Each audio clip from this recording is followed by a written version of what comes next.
নমস্কার প্রিয় দর্শক বন্ধুরা, সবাইকে আন্তরিক শুভেচ্ছা।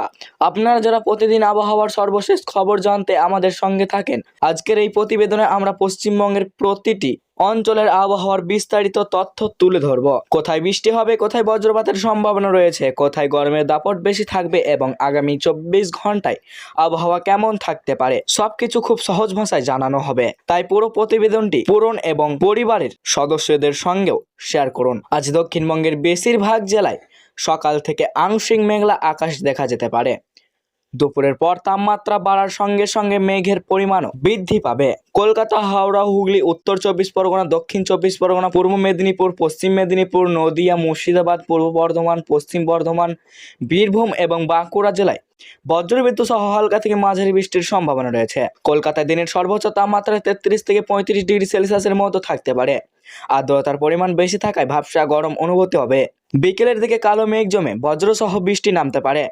কিছু এলাকায় দমকা হাওয়ার গতিবেগ ঘন্টায় 30 থেকে 50 কিলোমিটার পর্যন্ত পৌঁছে যেতে পারে। উত্তরবঙ্গের দার্জিলিং, কালিম্পং, জলপাইগুড়ি, আলিপুরদুয়ার, কোচবিহার, উত্তর ও দক্ষিণ দিনাজপুর এবং মালদা জেলায় বৃষ্টির সম্ভাবনা তুলনামূলক বেশি। পাহাড়ি এলাকায় মাঝে মাঝে ঘন মেঘ ও কুয়াশা দেখা যেতে পারে।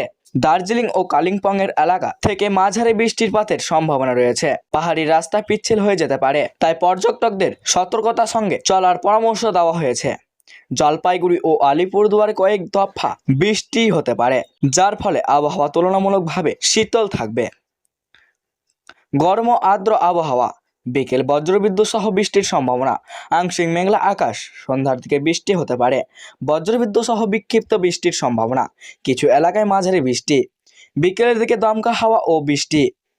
বজ্রসহ বৃষ্টি এবং দমকা হাওয়ার সম্ভাবনা। স্থানীয়ভাবে বজ্রঝড় হতে পারে। পাহাড়ি বৃষ্টি ও মেঘলা আবহাওয়া, একাধিক বজ্রপাতের সম্ভাবনা। বর্তমান আবহাওয়া ধান, পাট ও বিভিন্ন সবজি চাষের জন্য উপকারী হতে পারে, তবে বজ্রপাতের সময় মাঠে কাজ না করার পরামর্শ দেওয়া হয়েছে। বজ্রপাতের সময় খোলা মাঠ, নদীর ধারে বা বড় গাছের নিচে দাঁড়াবেন না। মোবাইল ফোন ব্যবহার কম করুন এবং নিরাপদ স্থানে আশ্রয় নিন। বাড়িতে থাকলে বৈদ্যুতিক যন্ত্রপাতির ব্যবহার সীমিত রাখুন। গরম ও আর্দ্রতার কারণে শরীরের ক্লান্তি আরও জলশূন্যতা দেখা দিতে পারে, তাই পর্যাপ্ত জল পান করুন। শিশু এবং বয়স্ক এবং অসুস্থ ব্যক্তিদের বিশেষ যত্ন নিন। বাইরে বের হলে ছাতা সঙ্গে রাখুন এবং হালকা পোশাক পরুন। আগামী 24 ঘন্টায় পশ্চিমবঙ্গের অধিকাংশ জেলায় বৃষ্টি ও বজ্র বৃষ্টির প্রবণতা বজায় থাকতে পারে। কিছু এলাকায় মাঝারি বৃষ্টিপাতের সম্ভাবনা। উত্তরবঙ্গে তুলনামূলক বেশি বৃষ্টির সম্ভাবনা রয়েছে। তাপমাত্রা খুব বড় পরিবর্তন না হলেও বৃষ্টির কারণে অনেক এলাকায় সাময়িক স্বস্তি মিলতে পারে। প্রিয় দর্শক বন্ধুরা, আবহাওয়া খবর শুধু তথ্য নয়, একটি আমাদের দৈনন্দিন জীবনের গুরুত্বপূর্ণ অংশ। তাই প্রতিদিনের আবহাওয়া আপডেট জেনে রাখুন। বাইরে বের হওয়ার আগে আকাশের অবস্থা দেখুন, সঙ্গে ছাতা রাখুন এবং বজ্রপাতের সময় নিরাপদ স্থানে থাকুন।